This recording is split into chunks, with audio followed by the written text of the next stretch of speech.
Saturday morning. Bless your souls, each and every one of you.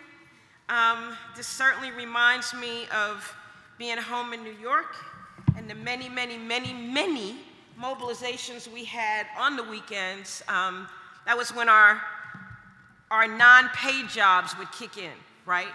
The organizing that we did at night, the meetings that we held at night, the things that we did on the weekends, the things that we did over the holidays, to mobilize folks in our community to pay attention to what was happening to us and to try to focus on what we needed to do and what we could do. And I want to talk to you about that. So I have 3 assignments to share a little about what brought me into the EJ movement and some of the highlights of my work, key lessons and successes or challenges for our movement at this moment and as we move forward, and then how to harness this moment of federal investment as we continue to move forward. And so I brought some show and tell. If I had done it last night as opposed to this morning, I could have brought a lot more. But I wanted to share some things with you in terms of what brought me into the work. So this is not the original report, but this is these are the updates to the report. So I helped to write a report funded by this denomination, the United Church of Christ, which is the church that I belong to, the denomination that I belong to. So I just want to give out a shout to this church, First Congregational, and to the United Church of Christ for thinking that one of the most important things we could do with the collection monies that we took in every Sunday. So this is how the church works. Most church works this way, but I'll tell you how our church works. So when people come to church tomorrow, this church is going to be filled, and they're going to take up a collection. And 50% of that collection is going to go to the national church, and 50% of that collection is going to stay here in this church to meet the needs of these members and issues in Washington, D.C. And out of that national money, at the national church, there was a part of the church called the Commission for Racial Justice. And the Commission for Racial Justice was the civil rights arm of the United Church of Christ. So how many of you have heard of Reverend Andrew Young? So you know that Andrew Young was a minister and was Martin Luther King's right-hand person. When he worked with Dr. King at the Southern Christian Leadership Conference, it was the United Church of Christ that paid his salary every 2 weeks. He was a minister of the United Church of Christ, and that's how he was able to survive and to take care of his family while he was doing all of that work, helping to stand up and lead the fights for the civil rights movement. It was the United Church of Christ that paid his salary on a daily basis. How many of you remember our beloved brother and colleague, Damu Smith? How many of you knew Damu? Damu was an organizer for the United Church of Christ Commission for Racial Justice and helped to organize and mobilize the first National People of Color Environmental Leadership Summit. We were expecting 300 people, 1,100 people showed up. And that was a testament to how fierce an organizer that Damu was. And I just want to make sure that we lift up and remember some of the people who got us here, right? So I was working for the United Church of Christ Commission for Racial Justice as a researcher, as a research assistant to a wonderful person who now works for US EPA and has worked for US EPA in the headquarters office of Environmental Justice and External Civil Rights for about 20 years, Charles Lee. Charles was the director of research at the United Church of Christ Commission for Racial Justice, and Charles thought, coming out of some mobilization and organizing that was going on the ground in Warren County, North Carolina, led by members of local United Church of Christ churches there on the ground, Miss Dolly Burwell in particular, we decided to do this report, and the report was called Toxic Waste and Race in the United States. This is Toxic Waste and Race Revisited. It's a 20-year sort of revisiting of the report. This is another update of the report. There's an even bigger report that's an update of the report. And what do we find in the report? We find that the fundamental principle or premise that we lifted up in that report was that race proved to be the most statistically significant indicator and where hazardous waste sites were located. How many of you all think that that is no longer the case? Anybody? Good. So we're all on the same page. And what we found in the later updates of the report was that the issues were getting more intense, more diverse, more communities were being impacted. And honestly, I don't know if if the problem was getting worse or we were just getting better at the analytical tools that we had available to us that allowed us to assess what was happening to communities across the country. So we published that report in 1987. Right here in Washington, D.C., we published that report. But before that, a really dear friend of mine who was also based here in D.C., Miss Dana Alston, she used to work for an organization called the Panos Institute, and she helped to put out this report, We Speak for Ourselves, Social Justice, Race, and the Environment. And this is the fundamental premise of environmental justice, right? I don't need you to tell my story. I don't need you to go to Congress and testify before me. I don't need you to speak to the city council on my behalf. The best voice and the strongest voice to talk about what the environmental justice challenges are that are confronting our communities today is when we tell those stories ourselves, right? So we speak for ourselves, the most powerful construct that we stand on. We will tell our own stories, and we will be the ones that decide what are the strategies that we want to put in place to address those stories. Same time I'm doing that research, I meet some neighbors of mine in my own neighborhood in New York, West Harlem, the west side of Harlem that abuts the Hudson River in New York City, in Manhattan. And they are fighting the siting of the North River Sewage Treatment Plant, which EPA Region 2 decided to give no findings of no significant impact to in the development and construction of that plant. Now, why is that so unusual? Well, because the plant is half a mile long and 10 stories high, and it treats 180 million gallons of raw sewage every day, and it was built with no odor control devices, none. And it's across the street, literally, like on the other side of that street. It's across the street from where 100,000 people live. And the stacks at the plant are exactly at the same level as people's apartments. So you couldn't open your windows. It gets really hot in New York. New York has the same temperate climate that DC does. It gets hot and humid, and you really need air, right? But you couldn't open your windows. You couldn't turn on your air conditioning because it would suck in air from the outside. Inside your home smelled like a giant toilet bowl. And that went on for 8 years until we sued the city of New York, and we sued EPA and the state of New York, and we won. And we settled that lawsuit for $1.1 million that came to our community-based group, which is what helped us to establish We Act for Environmental Justice, and $55 million capital dollars from New York City's own budget to install the odor control systems that should have been put in place in the first place.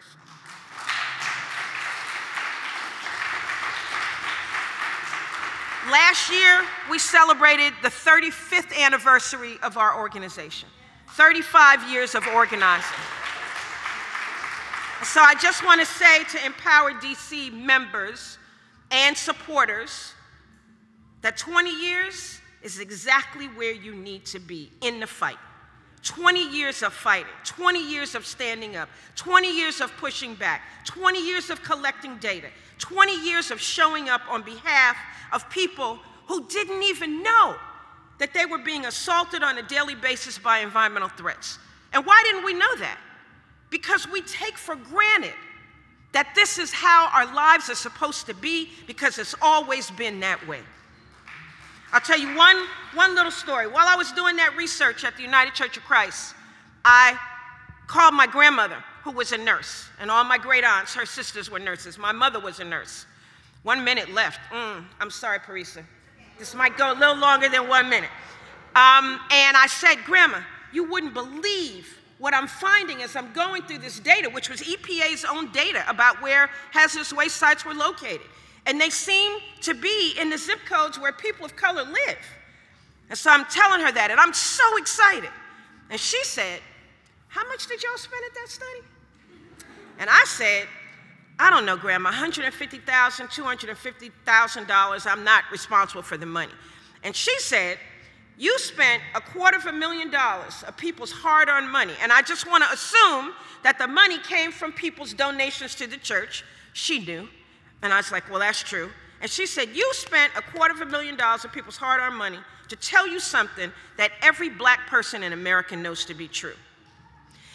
And I thought about that for a moment. She caught me off guard, and I'm like, that's true, Grandma, that's true. But you know this. Unfortunately, as a scientist, you know that unless you have a peer-reviewed study that could document what those conditions are, and that study and its findings can be replicated again and again and again by others, that it's like it didn't happen. That's why they call it anecdotal experience. Your life is somebody's anecdotal experience until we capture it in a report. So we captured it in a report, but I took that report.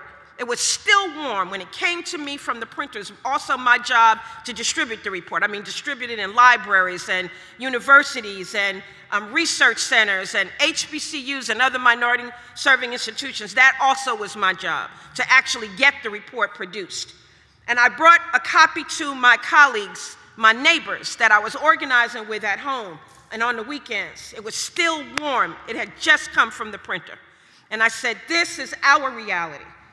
We may not be looking at hazardous waste sites, but the sewage treatment plant being right up against and right next to us, this is the same phenomenon that we're dealing with in this report, and we were off to the races. So why am I telling you that? I'm telling you that because the power of data, the power of research that is organized and collected by folks on the ground is some of the most powerful work you can do, that then shapes a narrative about what is the story that we want to tell about ourselves, not what is the story that somebody else wants to tell about us, right?